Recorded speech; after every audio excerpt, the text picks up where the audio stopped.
গত কয়েকদিন ধরে উদয়পুরের কিল্লা থানাধীন রাইয়াবাড়ির মধ্য মুসলিম পাড়ায় এলাকায় 17টি মুসলিম পরিবারের ওপরে কিছু সমাজদ্রোহী এলাকায় প্রবেশ করে বাড়িঘরে ভাঙচুর, আগুন লাগিয়ে ঘরের সমস্ত জিনিসপত্র পুড়িয়ে দেওয়া সহ এলাকার লোকজনদের রাবার গাছ কেটে ফেলা, সবজি গাছ সহ ফসল কেটে নেওয়া হয়। এই মুসলিম পাড়ায় জাতি জনজাতিদের মধ্যে এক আতঙ্কের সৃষ্টি হয়। সমস্ত ঘটনাগুলো উদয়পুরের মহকুমা পুলিশ আধিকারিক ও কিল্লা থানার ওসির সামনে ঘটে থাকলে পুলিশ ছিল নীরব দর্শক। এলাকার শান্তির পরিবেশ যাতে বজায় থাকে তাই শনিবার গোমতী জেলার পুলিশ সুপার নমিত পাঠকের কাছে 5টি বামপন্থী দল ও জাতীয় কংগ্রেস দলের পক্ষ থেকে সাক্ষাৎ করে এক স্মারকলিপি প্রদান করা হয়। শেষে সাংবাদিকদের সামনে সিপিআইএম উদয়পুর বিভাগীয় সম্পাদক দিলীপ দত্ত ও সিপিআইএমএল এর রাজ্য সম্পাদক পার্থ কর্মকার সাংবাদিকদের সামনে ঘটনার বিস্তারিত তুলে ধরে বলেন, এই রায়াবাড়ির মধ্য মুসলিম পাড়া এলাকায় জাতি জনজাতিদের মধ্যে ভ্রাতৃত্ববোধ বজায় রাখা সহ এলাকার শান্তি ও সম্প্রীতি বজায় রাখার জন্য আহ্বান জানান প্রশাসনকে।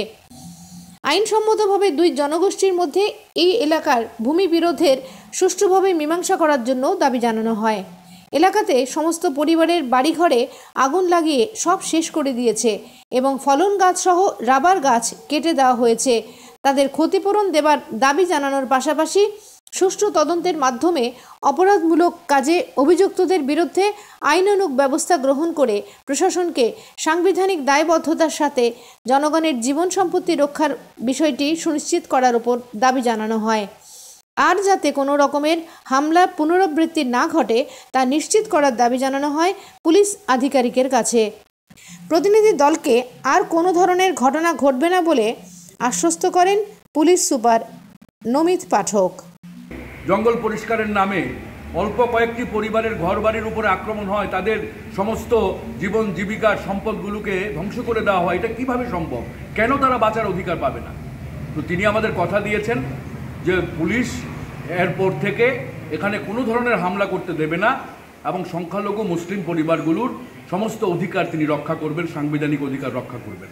এবং আমরা বলেছি যে ডিএমের সাথেও আমাদের কথা হয়েছে, স্থায়ী সমাধান সাপেক্ষে আর একটি হামলার ঘটনা যাতে না হয় তার ব্যবস্থা কিন্তু পুলিশকে করতে হবে, এটা পুলিশের দায়িত্ব।